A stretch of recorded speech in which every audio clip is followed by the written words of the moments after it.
AP రాజకీయాల్లో కీలక నియోజకవర్గాల్లో ఏలూరు ముఖ్యమైనది. ఇక్కడ 2009 నుంచి కాపు సామాజిక వర్గ నేతలే గెలుస్తూ వస్తున్నారు. ఆళ్ల నాని ప్రస్తుతం సిట్టింగ్ ఎమ్మెల్యేగా ఉన్నారు. గతంలో నాని కాంగ్రెస్ నుంచి గెలిచారు. 2014లో బడేటి కోట రామారావు ఏలూరు ఎమ్మెల్యేగా గెలిచారు. ఇప్పుడు కూడా ఏలూరు రాజకీయాలు చాలా వరకు మారిపోయాయి. మరి ఈసారి ఎన్నికల్లో ఏలూరు నియోజకవర్గం ఓటర్ నాడి ఎలా ఉందో తెలుసుకునే ముందు 2019 అసెంబ్లీ ఫలితాలను ఒకసారి చూద్దాం.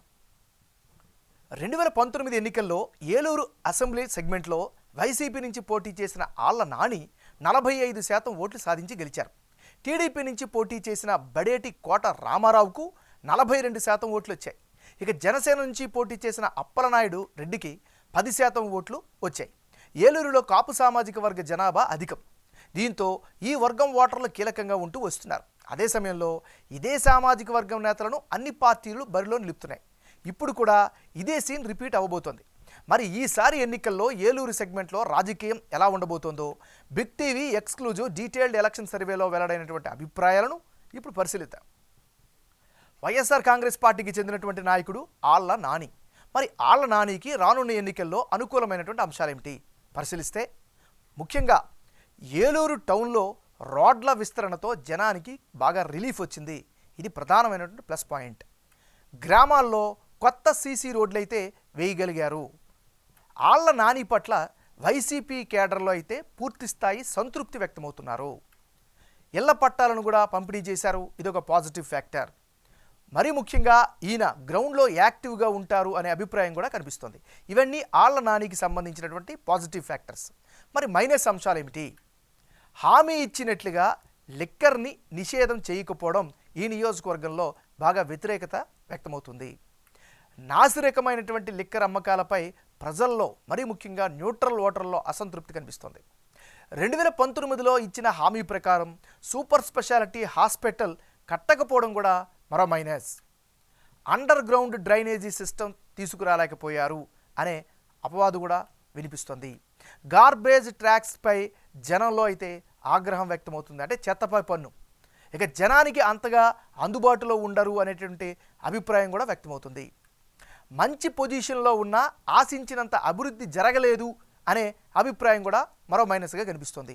ఇది దీనికి సంబంధించినటువంటి ప్లస్లు మైనస్లు. తెలుగుదేశం పార్టీకి చెందినటువంటి నాయకుడు బడేటి రాధాకృష్ణ. మరి రాధాకృష్ణకు రానున్న ఎన్నికల్లో అనుకూల అంశాలేమిటి? కాపు సంక్షేమ సంఘం మద్దతుపై బలమైనటువంటి ఆశలు పెట్టుకున్నారు. అవి ఈయనకి ప్రధానమైన ప్లస్ పాయింట్. ఇక సోదరుడి మృతితో సానుభూతి ఓట్లు వచ్చే అవకాశాలు కూడా కనిపిస్తున్నాయి.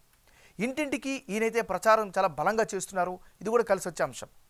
మరీ ముఖ్యంగా పార్టీ రిలేటెడ్గా చూస్తే కేడర్తో కలిసి సంకల్పయాత్ర చేశారు. దాని పట్ల కేడర్లో పాజిటివ్ ఫ్యాక్టర్ కనిపిస్తోంది. ఇది బడేటి రాధాకృష్ణకు ఉండేటటువంటి అనుకూల ఫ్యాక్టర్స్. మరి ఈయనకుండే మైనస్ పాయింట్స్ ఏంటి పరిశీలిస్తే, తగినంత రాజకీయ అనుభవం లేకపోవడమే ప్రధానమైనటువంటి మైనస్గా చెప్పుకోవచ్చు.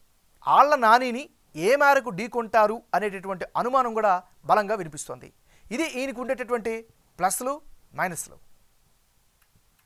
జనసేన పార్టీకి చెందినటువంటి నాయకుడు అప్పలనాయుడు రెడ్డి. మరి ఆయనకు రానున్న ఎన్నికల్లో ప్లస్ పాయింట్స్ ఏంటి?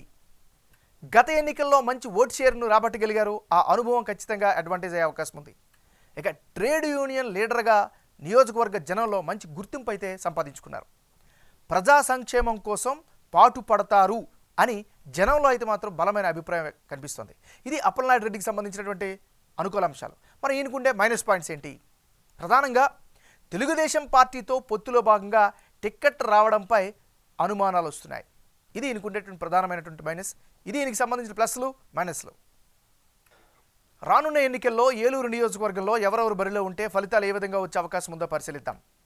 ముందుగా ఆళ్ల నాని, బడేటి రాధాకృష్ణ వీళ్ళిద్దరు గనక ఇప్పటికిప్పుడు ఏలూరు అసెంబ్లీకి ఎన్నికలు జరిగితే టీడీపీ అభ్యర్థి బడేటి రాధాకృష్ణ గెలిచే అవకాశాలు ఎక్కువగా ఉన్నట్లు బిగ్ టీవీ సర్వేలో వెల్లడైంది.